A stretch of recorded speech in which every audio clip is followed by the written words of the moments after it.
Hello everyone. Question number 11 onwards, Maths Olympiad. Let's get started. Question number 11, difference between the place value of 4 and 5 in the given number below. Number हमको दिया है 4,09,500 और इसमें हमें place value of 4 और 5 का difference बताना है. तो ये हुआ 1s, 10s, 100,000, 10,000, लाख. और 4 और 5, तो 4 तो है लाख पे, ये हो गया 4 लाख, और 5 है 100 की प्लेस पे, तो ये हो गया 500. अब इन दोनों को सब्ट्रैक्ट किया तो हमारा आंसर आया 3,99,500, option B. Now question number 12, the given figure is made up of 3 rectangles, find the length of C D. ये हमको फिगर दिया हुआ है और इसमें हमें सी डी की लेंथ बतानी है. जी एच हमें दिया हुआ है 17 सेंटीमीटर, ए बी 5 सेंटीमीटर और ई एफ दिया है 4 centimetre.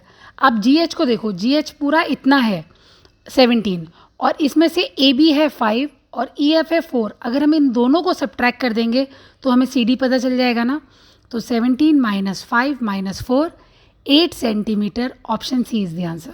Question number 13, which of the following can not be qualified as valid Roman numeral. Okay, हमको यहाँ पे रोमन न्यूमरल दिए हैं और बोला है कौन सा वैलिड नहीं है.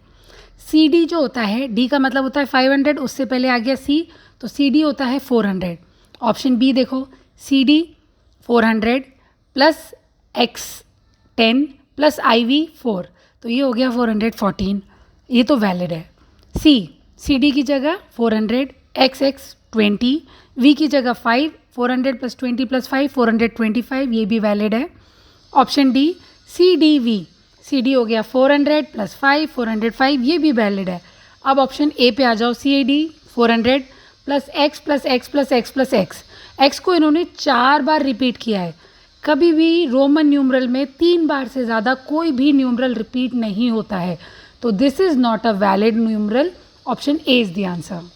Question number 14, if the perimeter of a rectangular field is 56 centimetre and it's breath is 8 centimetre, find its length. ठीक है, ये रहा हमारा रेक्टेंगल, इसका पेरीमीटर हमें दिया है 56, ब्रेथ दी है 8 सेंटीमीटर, तो सामने भी हुई 8 सेंटीमीटर और लेंथ हमको फाइंड आउट करनी है. पेरीमीटर किसी भी फिगर का निकालने के लिए उसकी साइड्स का सम करना होता है और पेरीमीटर ऑफ रेक्टेंगल का फॉर्मूला होता है 2l प्लस बी, क्योंकि लेंथ और ब्रेथ इनकी इक्वल होती है तो इसलिए उसमें 2 का मल्टीप्लाई कर सकते हैं.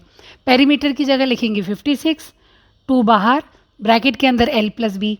ये जो 2 मल्टीप्लाई होता है इक्वल टू के दूसरे साइड में जाके वो डिवाइड हो जाता है.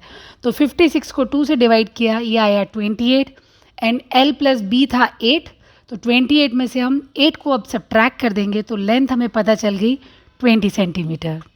Now question number 15, a jug can hold 5 times the quantity of water that a glass can hold.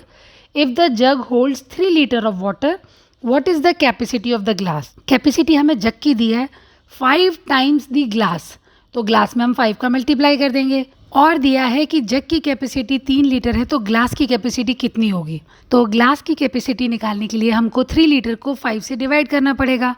अब आंसर में देखो यहाँ पे मिली लीटर में है तो हम लीटर को कन्वर्ट कर लेते हैं ml में, तो इसमें 1000 का मल्टीप्लाई हो गया और फिर इसको 5 से डिवाइड किया तो 3000 को 5 से डिवाइड किया, 600 ml होगी capacity of the glass. Option D is the answer.